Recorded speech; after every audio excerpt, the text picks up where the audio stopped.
And hello there folks, RJB here from RJB TV with second part of Mepo against Byul coming right up. So we have a Zerg versus Zerg again, but this time it's going to be a little bit of a shorter one, not the long one that we had in game number 1, because that honestly really was a very, very long Zerg against Zerg. Hopefully this won't be over too quickly. Hopefully we're going to see some interesting stuff happening and not just a rush that ends the game. Hopefully I didn't jinx it. Okay, I jinxed it. Look at him. He's doing a 5 pull.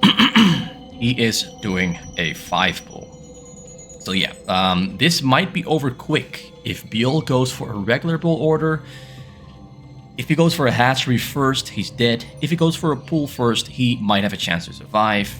But Mepo here is going all in on the cheese. He does not want to experience a long ZVZ like the last game and then end up losing in the final minutes of what was almost a 1 hour long ZVZ. Super rare stuff, super awesome stuff. If you haven't seen it, please watch the previous video. I mean, you've already been spoiled by the score on the top, but even if you already know the result, it's a 55-minute long replay, which means that you will be entertained from watching it, because you're going to see every single Zerg unit used, every single strategy exploited, every single little bit of possibility explored. That is the ZVZ from game number 1. So Mepo is scouting the map, but he's going the wrong way. Byul has a hatchery on the way in a pool, morphing in. He's gonna find maybe gonna find that Overlord. Oh yeah, I think he saw the Overlord.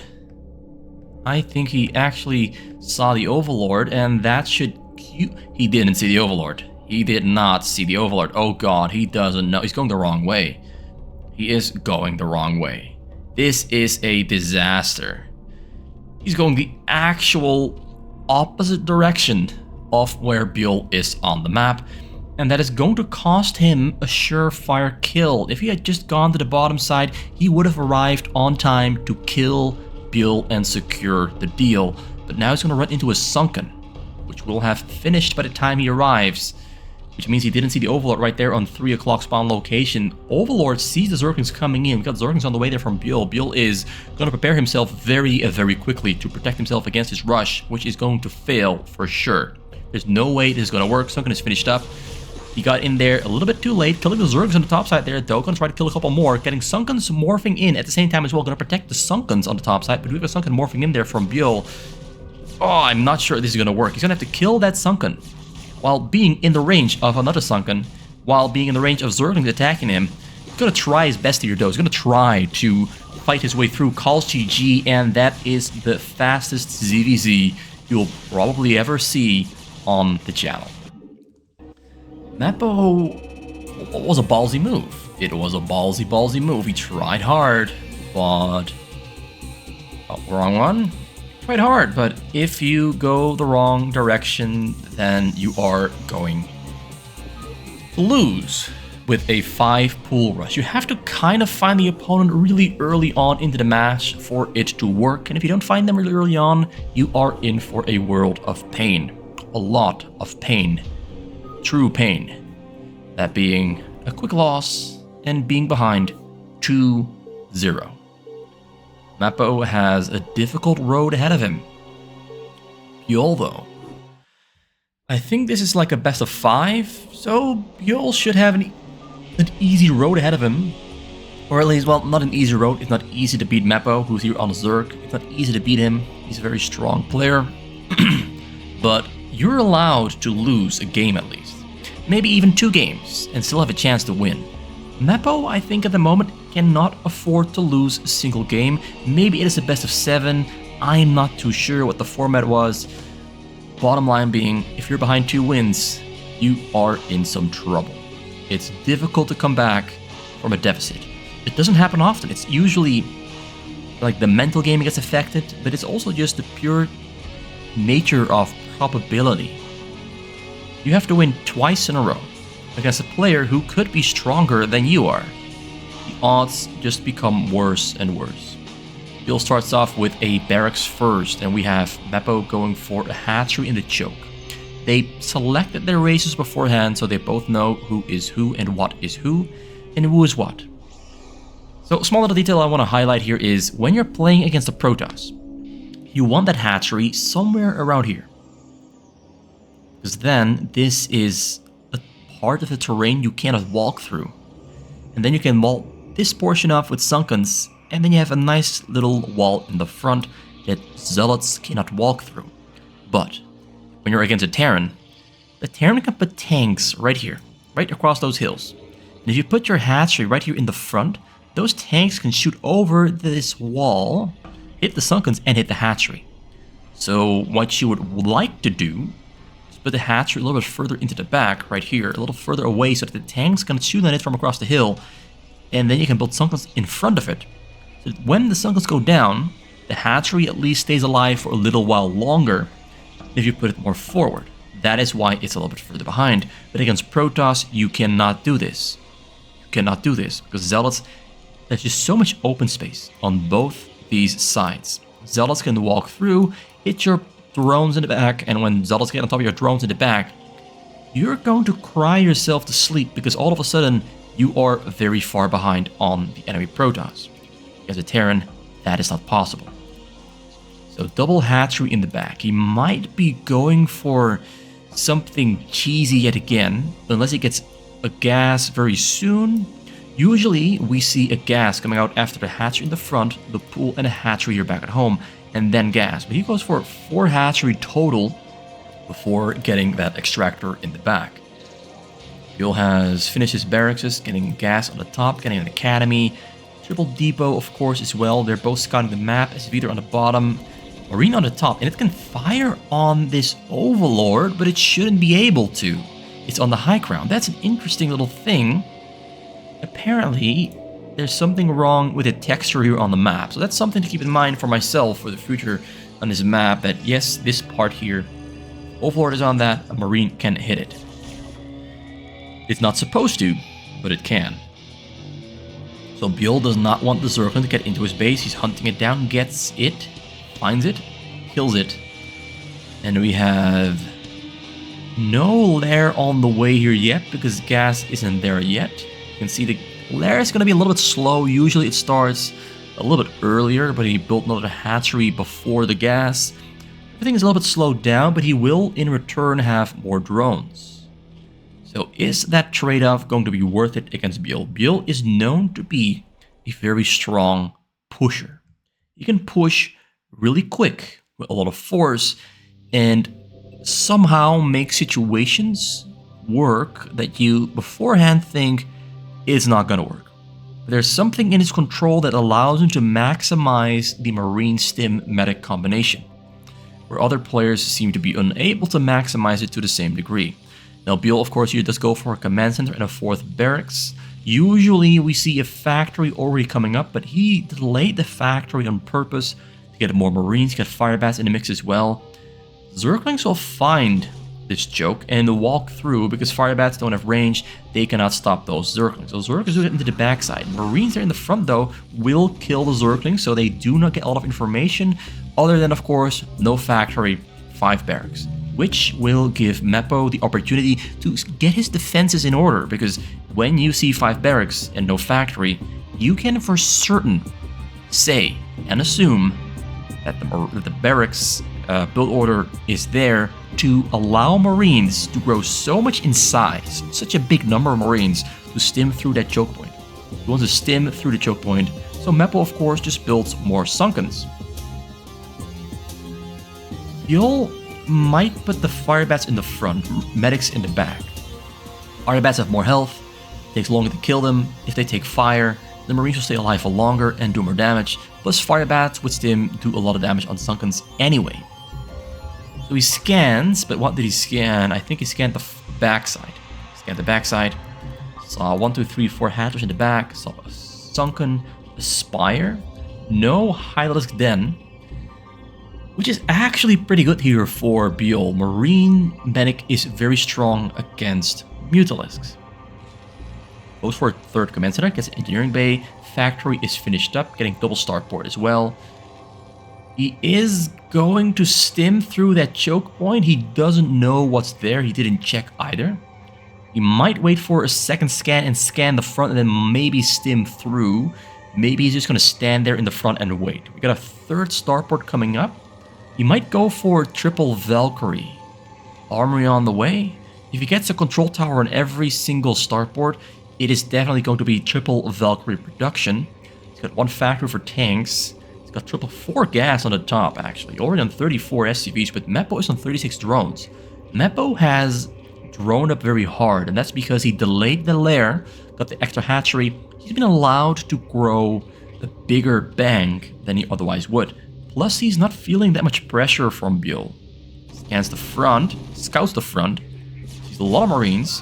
Byul definitely is not going to try and stim through anymore. He definitely is not going to try. Just standing there in the middle, getting a large ball of Marines.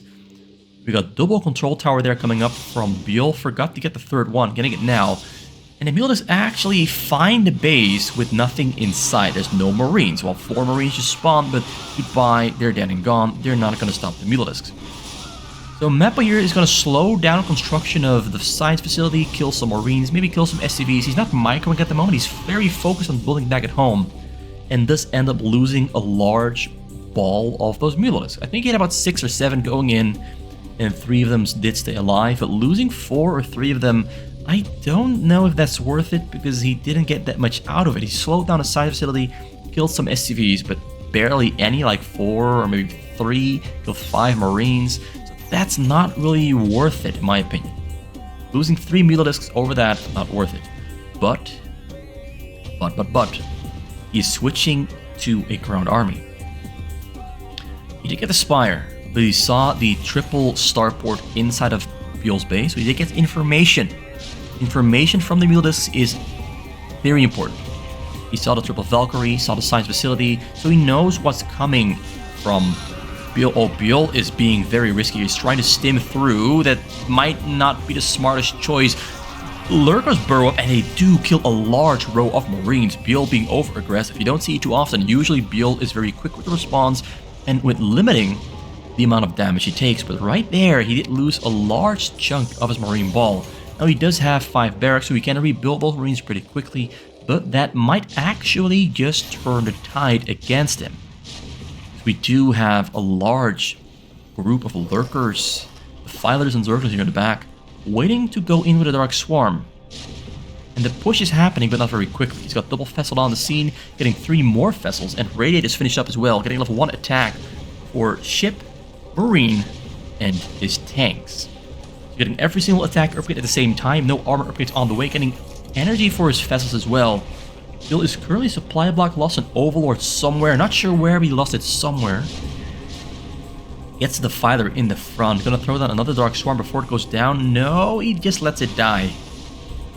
He's loading up a big drop. Oh, this is a great move here from Mepo. It's risky. He just lost his Defiler. He did throw up another Dark Swarm in the front, but he just lost his Defiler. And the scan comes in a little bit too late. He does not see the Overlord picking up units and leaving the base. And there's no vision on the entire left side of the map. Mepo might just be one of the few people to defeat Byul in a Zerg against Terran. Which is, oh, look at this. Marines are actually moving to the side to stop Overlords from leaving, but he is in fact already gone. So Byul is doing the right things.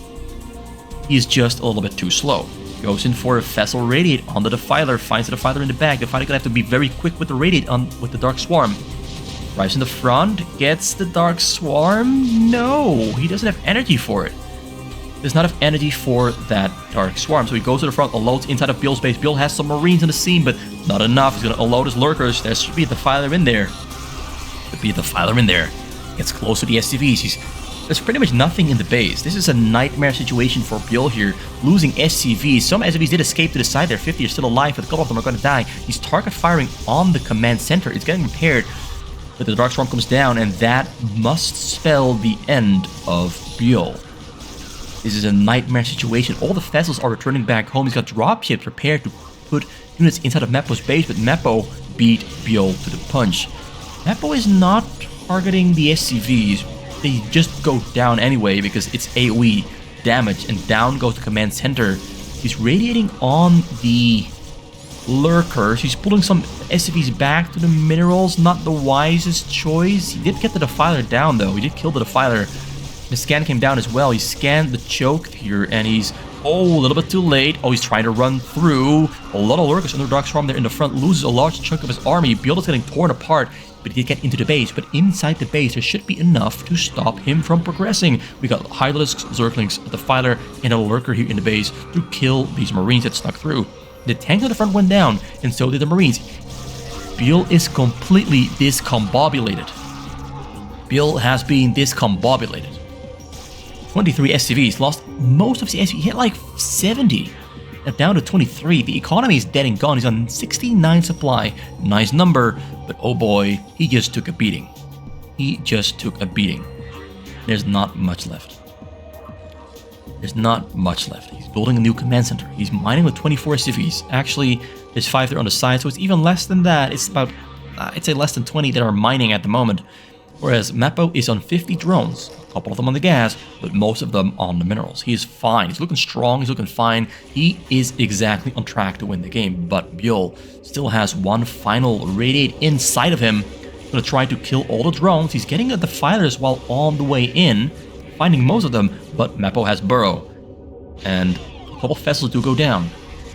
He's going to stay in the base. He's going to stay around this section and force those drones to be burrowed up forever and ever and ever. But Mepo's got Scourges on the way, and they're going to take down the vessels. He's trying to dodge the Scourges, try to go in for another Radiate. Does he have one more Radiate? Does he have more Radiates? Yes, there he goes. He gets a couple of them drones. But more Scourges spawn, and down another Radiate. Mepo has handled that Radiate attack quite well. Doesn't lose too much. We got another group of Overlords flying over the map, completely filled up with units. Although, he threw down a restoration. He turns around, he can't quite make the escape out of his base. Not that he needs to though, there's literally nothing on the middle. He can just attack through the middle and go all the way through the middle and just kill Byul, because Byul is very far behind. Very, very far behind, and that's what he's going to do. He's going to unload on the middle, walk across the map with some lurkers, and go for an attack. He's unloading, lurkers just running, sprinting for a home run across the map, ready to end this for ever and ever, and get himself the first win of the set. I mean, there's no way for Byul to come back. Drones unload, scanning drones. Oh, the tanks get the shot off, and he just killed the drones. So that's a great hit on the economy. But look at this. We have like 20 lurkers just running across the map with Zerglings and Hydralisks in tow. Triple Defiler on the scene. He's going to Dark Swarm all over the place and run into the backside and just kill anything. He does lose 2 lurkers in the front there, but he doesn't care. He has units inside of Byul's base. Byul has a lot of vessels though. A lot of vessels. A lot of them. Gets all the Defilers radiated. But gets the Dark Swarms so deep up Byul's ass that Byul is not going to survive this one. He's so deep in there, all the way in the back. It went all the way in there and just killing everything. There's literally no way to survive this. He's got vessels in the air. One more on the way. He's got fire bats. What are fire bats going to do against this army next to the Dark Swarm? He's arriving next to the SCVs but not hitting them. Lurker survives. Marines are dead and gone. Morphing more lurkers. And he's going to put the nail into the coffin here. Byul really tried hard to still win the game. He did kill all the drones with a really good move, but it ends up not being enough. The damage done was too great. Byul calls GG and loses game number 3. Mepo has a really good Zerg. Mepo has a really good Zerg against Terran. Like, I haven't seen many players win with Zerg against Byul's Terran. It doesn't happen often. He's so extremely good against Zerg that he just kind of always wins the matchup. But Mepo showed us that there is a way. And that is that Byul always delays his factory by quite a lot. Always goes for very heavy marine compositions. Which does mean that when you play Zerg against Terran against Byul, apparently you can go for a bigger economy build order and go for a very fast overlord drop and still win the game. So I find that really interesting. That a slight deviation from what is usually the strategy Zerg players go for. But that turns out to be the way to beat Byul in Zerg against Terran.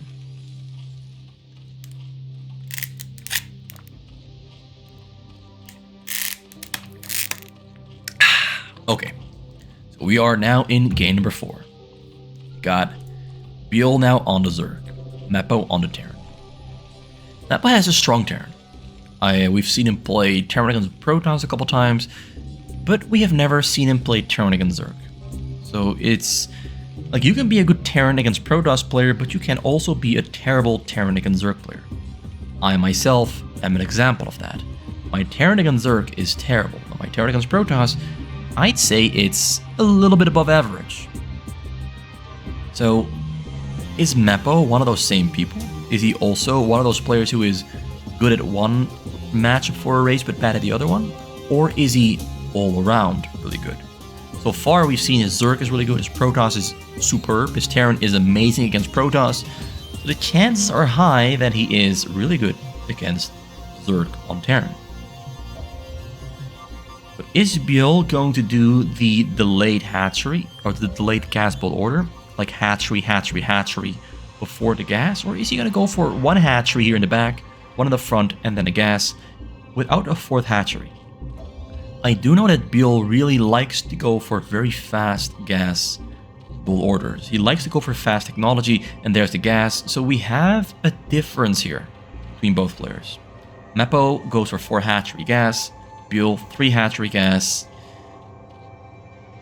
Is that going to work out fine for him? Because Mepo does find Byul on the very first scout. Which means Marines and SCVs are coming across, which is pretty bad news. We have a bunker coming up there in the front. Sunken getting cans, getting blocked. Oh, Mepo is on. Mepo's micro is good. Manages to block the drone from making the Sunken just on time by stepping on the exact location. He's going to try to do it again. Doesn't get there on time. Zerglings have spawned. Bunker is almost finished up. It is finished up. Bunker's finished. Zerglings are moving away from the bunker to go for move to intercept units that are coming from Mepo's base. There's a wall here. He fails to block off the wall. Byul gets into the base. The bunker in the front has 3 Marines in it.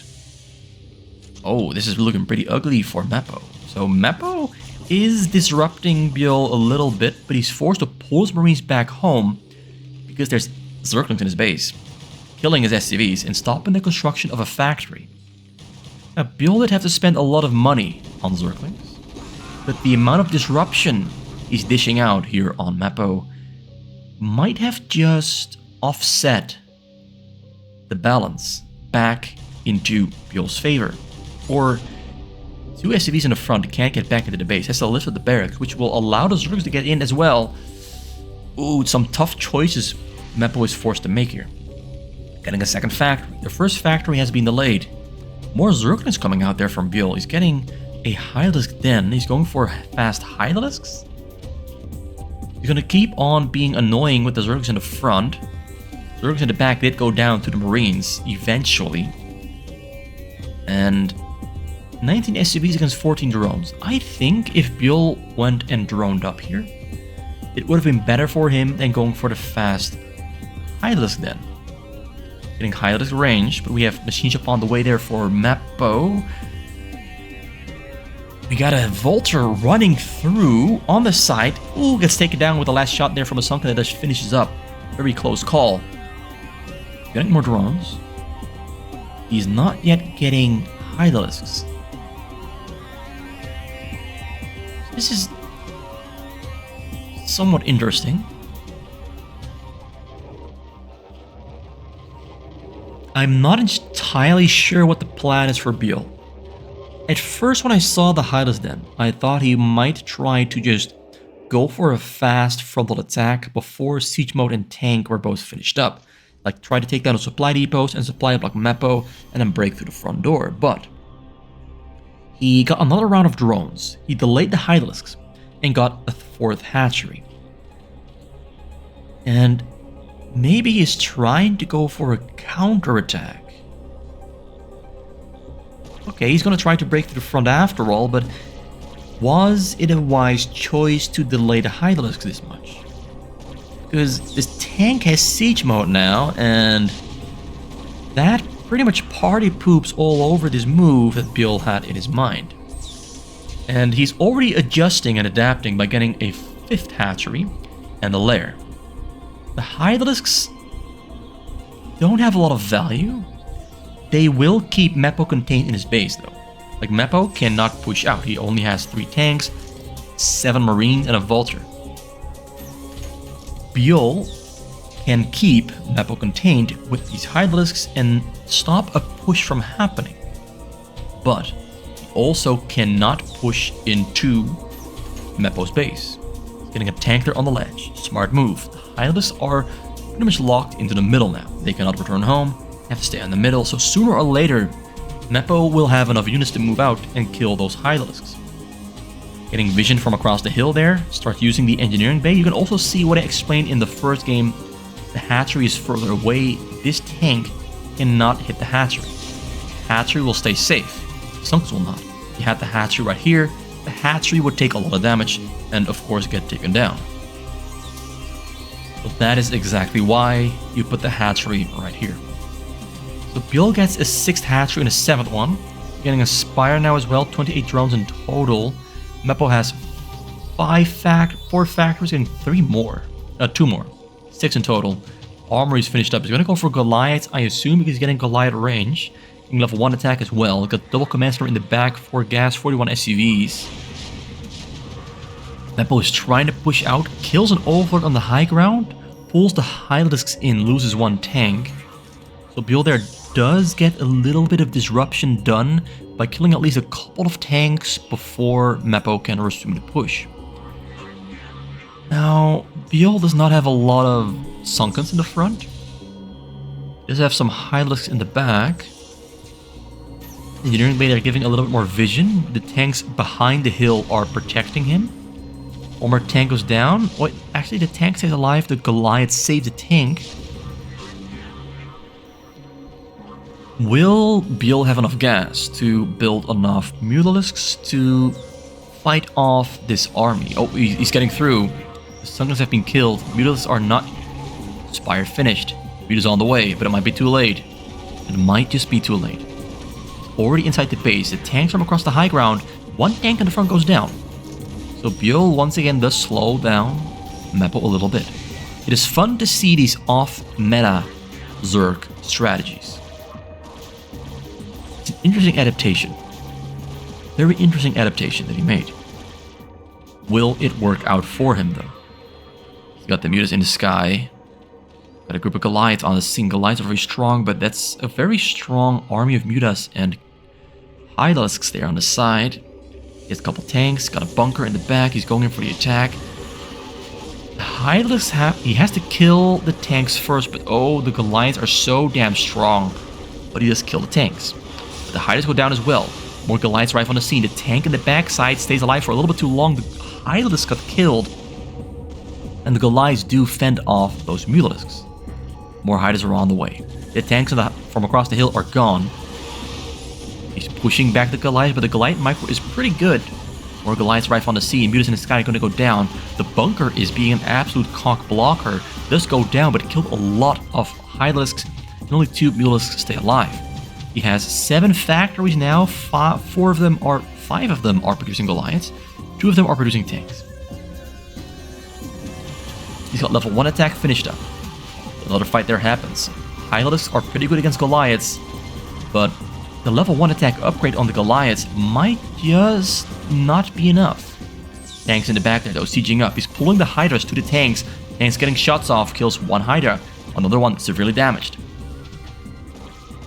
Byul does repel Mepo out of his base though. He's on 33 drones. He's got a couple of Mutalisks. He's on 68 supply.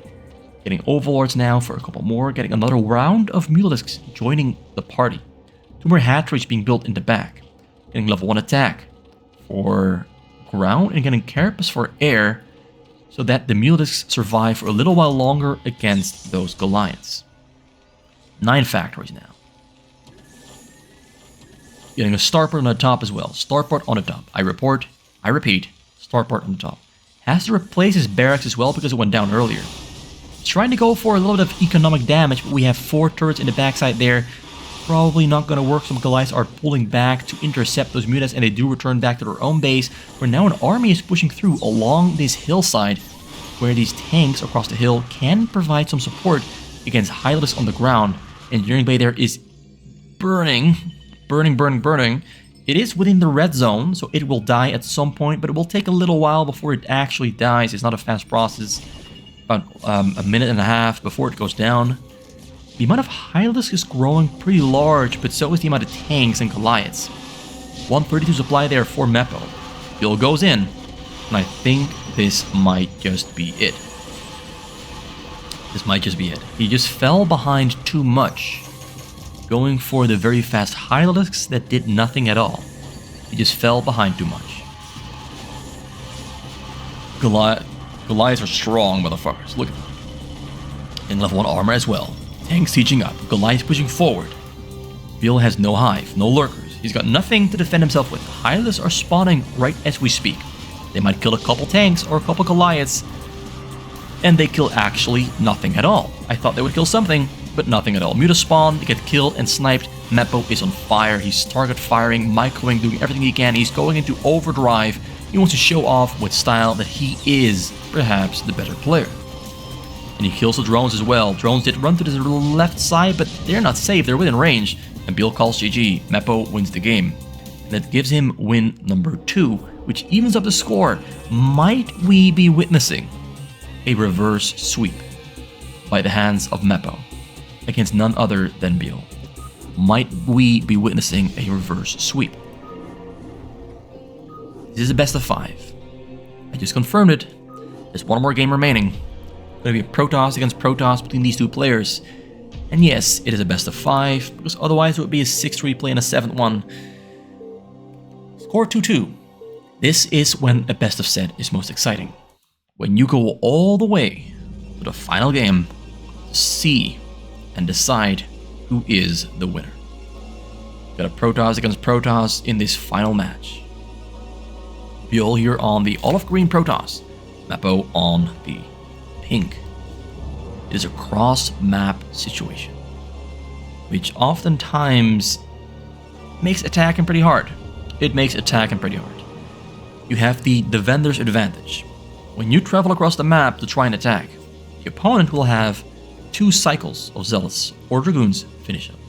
By the time you arrive, your army is comparatively a little bit smaller than the opponent.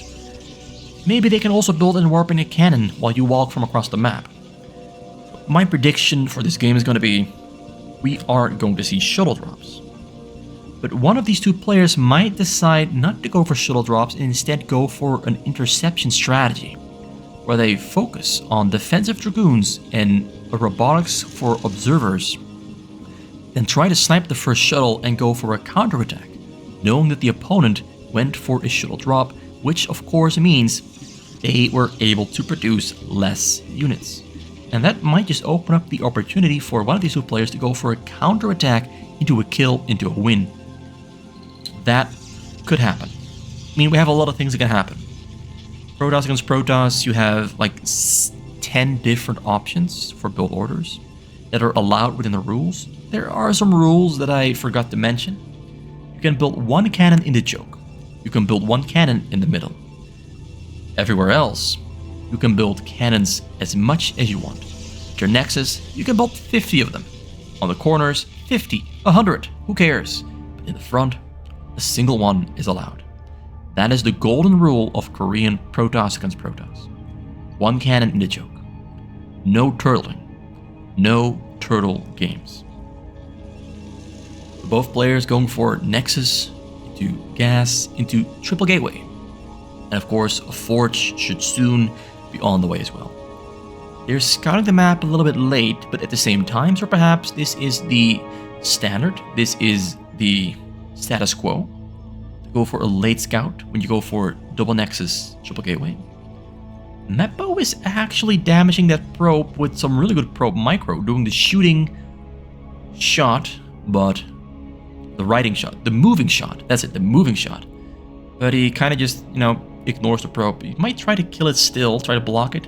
Fails to do so, Byul just sidesteps it. Byul scanning the map. He knows that Mepo is probably on the bottom side now. Probe, one hit, made it through. Might die to another Zealot that spawns soon. If he kills it, he can prevent information from leaking out. But he goes the wrong way. He thought the probe would come on the top side, comes to the bottom side, sees triple gateway. And seeing triple gateway, of course, means that he must have gone for Nexus Cybercore, maybe a Forge, but at least the Nexus and Cybercore are supposed to be there. Byul is being aggressive with his Zealot. Mepo is being defensive. Although his own Zealot arrives on the scene and sees the exact same thing he himself built back at home.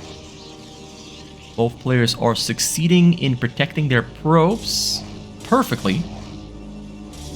Perfect probe protect. The micro is so good. So the Zealots on either side wind up just being there for information gathering, seeing what the opponent is doing. They're both doing the exact same thing.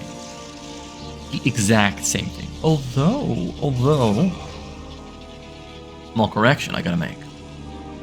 Mepo is going for Citadel Robo, and Byul is going for Citadel Robo.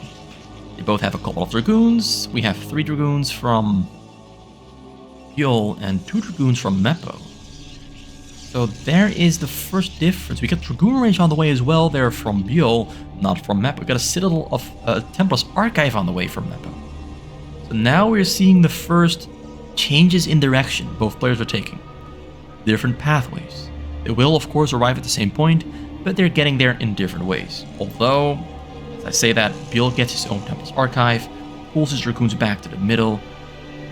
They're once again doing the exact same thing. They're once again doing the exact same thing. 4 gateways there though from Byul. Dark Templars coming out from Mepo. Support Bay on the way. Getting a Shuttle, getting a High Templar, getting Storm. Byul has Dragoon range, and he's not yet getting a Support Bay. Getting an Observatory and a Support Bay. So he probably assumes Dark Templars are on the way because Dark Templars are a likely option. So getting the Observatory for observers to get the Dark Templar spotted so the Dark Templars don't end up hurting him. And then after that, when the Dark Templars are no longer in use, you might use the observers for vision on the sides. Templar getting picked up, gonna fly across the map, picking up that Zealot as well.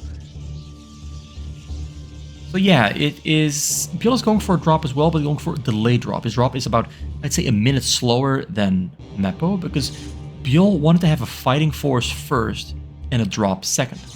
Whereas Mepo wanted to have a drop first and a fighting force after that. He's getting right now.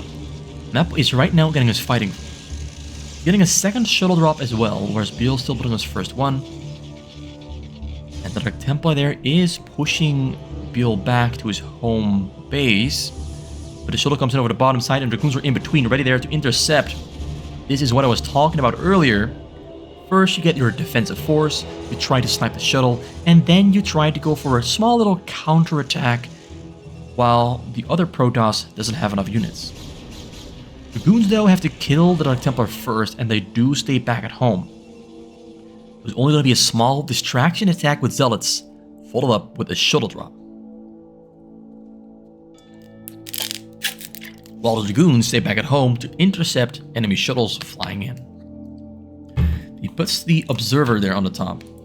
Observer on the top for detection. And of course, an early warning system against shuttle drops. Zealot there on the side from Mepo. That is his early warning system. Observer on the high ground. Is he getting a second Observer? No, he's getting a shuttle first. One Observer on the side. Both players are still pretty much doing the same thing. But Byul now is going for 12 gateways. Mepo is on 6. He might get another 3 right here for... Well, maybe he has to get another 6 in total to match up with Byul's worker count, gateway count.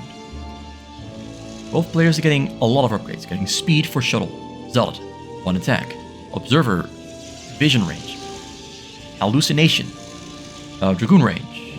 All the upgrades that you can think of, they're both getting them. This is what happens in a cross map.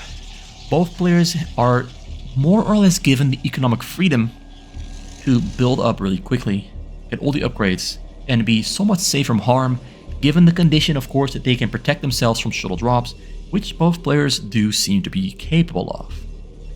Byul protected himself quite well, more vision on the sides with more observers, more zealots. We have Mepo still going for shuttle drops.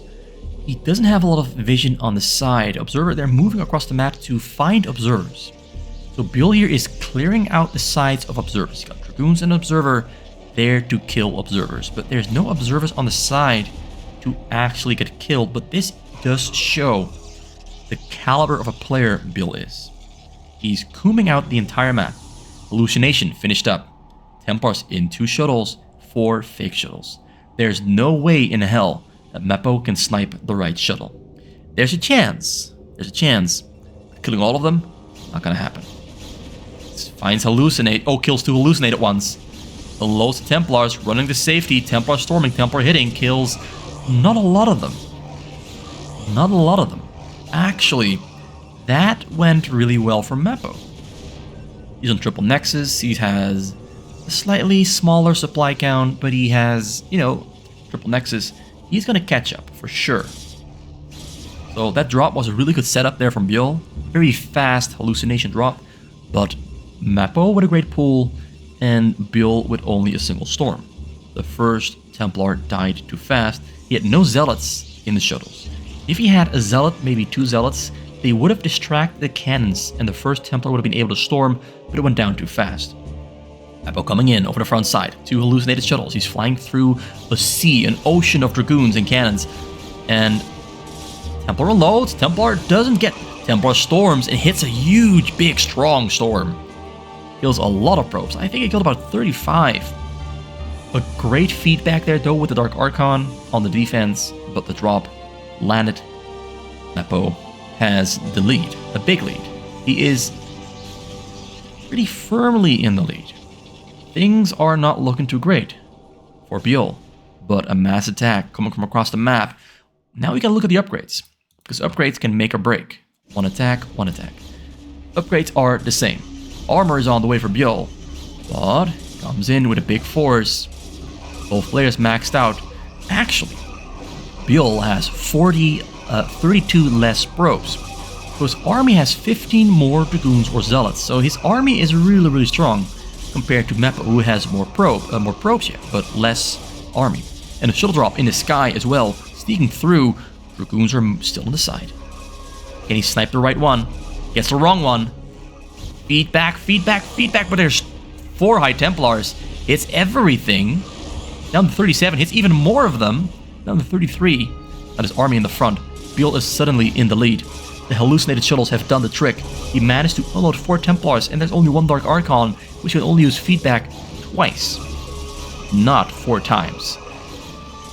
So relying on a Dark Archon is great for double Templar Storm, but for 4 Templar Storms, nah, you are going to lose the probes. So Byul there with some superior play winds up, pushing to the win.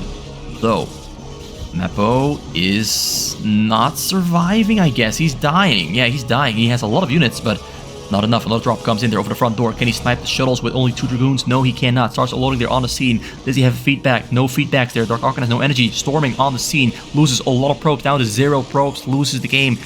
Taps out. No GG. Byul wins his best of 5 with a very strong finish. Both players looked about equally strong. And then all of a sudden, Mepo looked to be and seemed to be in the lead. But by hitting those probes and opening up supply space for Byul, Byul decided it was time to go for a big-ass army attack. He had 32 more supply in units. That's a lot of units. It's a lot of units. Less probes, yes. More units, yes. It evens each other out. And it winds up being enough to take down Mepo. I really thought Mepo was going to win there at the end. I thought Mepo was going to win there at the end. But I was wrong. Byul proved me wrong.